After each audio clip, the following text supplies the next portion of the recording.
This story begins on a very remote island called Sumba in Indonesia. There are no people living nearby. As far as you can see, there is dry land and mountains. In this lonely place, there is a small wooden house. This house belongs to a woman named Marlena. One day, while Marlena is sitting in the yard of her house, she hears the sound of a motorcycle. A man arrives on a motorcycle and stops in front of her house. His name is Marcus. He parks his bike and looks like a criminal. He has a long musical instrument hanging around his neck and a big sword tied to his waist. Without knocking, Marcus enters the house. Marlena follows him inside. Marcus looks around the room and notices a man sitting on a chair, wrapped in a blanket. Marcus asks who he is. Marlena replies, "He is my husband." Marcus looks closely and understands that the man is dead. In some parts of Indonesia, there is an old tradition. When someone dies, the family does not bury the body immediately. They dress it nicely and keep it in the house until they have enough money for burial. Marlena says she has no money, so she has kept her husband there. Marcus orders Marlena to make tea because he is tired from travel. Marlena quietly goes to the kitchen, makes tea and brings it to him. Then Marcus says he will not stay alone tonight. His 6 friends are coming in a truck. They have no money and have come to take her animal, cows, buffaloes, and chicken. Marcus is a thief. These animals are Marlena's only support in life, so this hurts her deeply. Marcus continues. He says they are hungry and tired. Marlena must cook food for them. They want chicken soup, and it must be very good. Then Marcus says something cruel. He says that tonight all of them will sleep with her. He says it casually, as if it is normal. He tells her that her husband is dead and she is alone.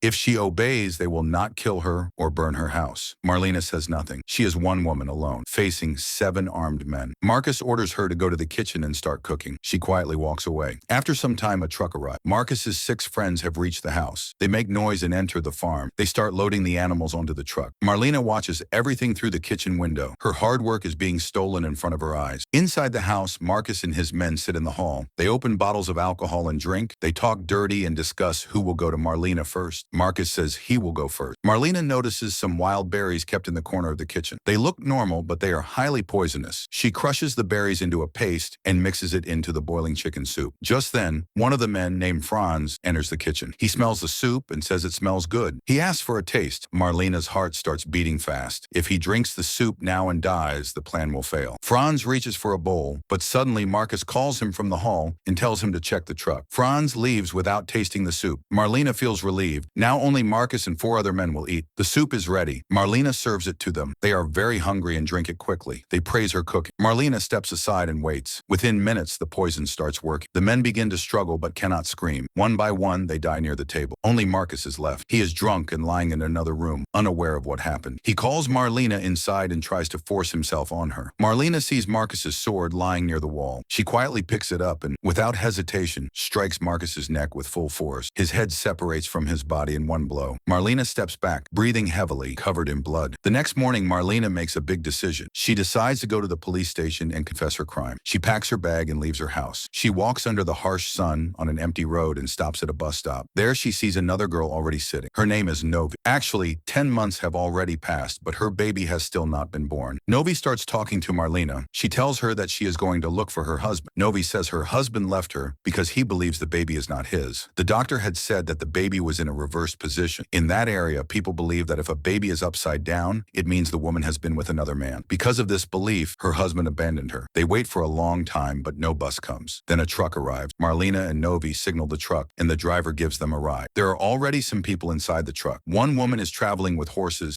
Marlena and Novi sit at the back of the truck. Marlena is holding a wrapped bundle in her lap. Novi notices it and asks what is inside. She asks if it is food. Marlena refuses to answer. Novi keeps asking again and again. Finally, Marlena calmly says, "It is the head of a thief." As soon as she says this, the truck becomes silent. The woman with the horses screams loudly. The driver panics and stops the truck. He comes back and tells Marlena to get down. He says, "We will not travel with the killer." Marlena takes out her sword and places it on the driver's neck. There is no fear in her eyes. She tells him to keep driving because she needs to go to the police station. The driver's terrified, so he returns to his seat and starts driving again. Later on the road, Novi needs to use the bathroom. The driver stops the truck. Novi and Marlena get down. While standing there, Marlena suddenly sees Marcus. He is standing there unharmed, playing his instrument. Marlena ignores him and gets back into the truck. The story then goes back to Marlena's house. Franz, the man who did not drink the soup the previous night, returns to the house. He sees 4 of his friends lying dead near the dining table. He screams in anger and pain. Then he goes to Marcus Marcus's room and finds Marcus's dead body on the bed. Franz understands that Marlena is responsible for all this. He becomes furious and swears that he will find her. Meanwhile, Marlena and Novi reach the city. Marlena gets down and goes straight to the police station. Novi goes to look for her husband. Inside the police station, Marlena feels that the police officers do not care about anything. She goes to an officer's desk, places the bundle on the table, and opens it. The officers are shocked. The officer asks what it is. Marlena tells them the full story. She explains how Marcus and his men attacked her home, stole her animals, and tried to assault her. She says she did everything to save her life. The officer starts writing the report but asks strange and dirty questions. He asks if she enjoyed it when Marcus tried to force himself on her. Marlena feels deep anger but stays calm. She asks when they will come to investigate her house. The officer says they cannot go now because they do not have money for petrol. The government has not sent funds yet and it may take a month. He tells her to go home. Marlena realizes that asking for justice here is useless. The system is broken. She says, okay, leaves the bundle there and walks out of the police station. Outside at a roadside food stall, she meets Novi. Novi is crying badly. She says she found her husband, but he refused to accept her. He said the baby is cursed and not his. Novi is completely broken. Marlena comforts her. Suddenly, Franz arrives. He had threatened the truck driver and found out where they went. Franz grabs Novi and puts a knife to her neck. He shouts at Marlena to return Marcus's head or he will kill Novi. Marlena quietly leaves. Franz forces Novi into the truck and takes her back toward Marlena's house. On the way, he threatens Novi, saying that if Marlena does not come, he will kill her. Now Marlena is shown riding back home on a horse. This time she is not empty-handed. She has taken Marcus's head back from outside the police station. In the evening, Franz reaches Marlena's house with Novi. The house looks the same as before. Franz makes Novi sit in a corner. Suddenly, Novi's labor pain starts. She screams in pain. A moment later, Marlena arrives at the door holding Marcus's head. Franz opens the door and tells her to place the head back with Marcus's body. Seeing his leader like this makes Franz emotional for a moment, but his anger quickly returns. He orders Novi to go to the kitchen and cook food. Then he grabs Marlena and drags her into another room. He says he will finish what Marcus could not and punish her. He tries to assault her. Marlena screams. Outside, Novi is in pain, but when she hears Marlena's screams, she cannot stay quiet. She sees a machete nearby. Taking a deep breath, Novi picks it up. There is no fear in her eyes now. She runs to the room, breaks the locked door with her body, swings the machete, and strikes Franz's neck with full force. In one blow, his head separates from his body. Marlena pushes the dead body away and frees herself. Franz is dead. Suddenly, Novi screams again. The baby is coming. Marlena rushes to her and helps her like a midwife. Soon, the sound of a baby crying fills the house. Novi gives birth to a healthy baby. The baby is completely normal. Marlena cleans the baby and places it in Novi's arms. Both women are exhausted and covered in blood, but their eyes show victory. They have not only saved their lives, but also brought a new life into them. In the final scene, morning arrives and the sun rises. Marlena and Novi come out of the house with the baby. Marlena does not look back. They get on a bike and leave. And with this, the story comes to an end. If you enjoyed this story, don't forget to like the video and subscribe to the channel. See you in the next amazing story. Take care. Bye.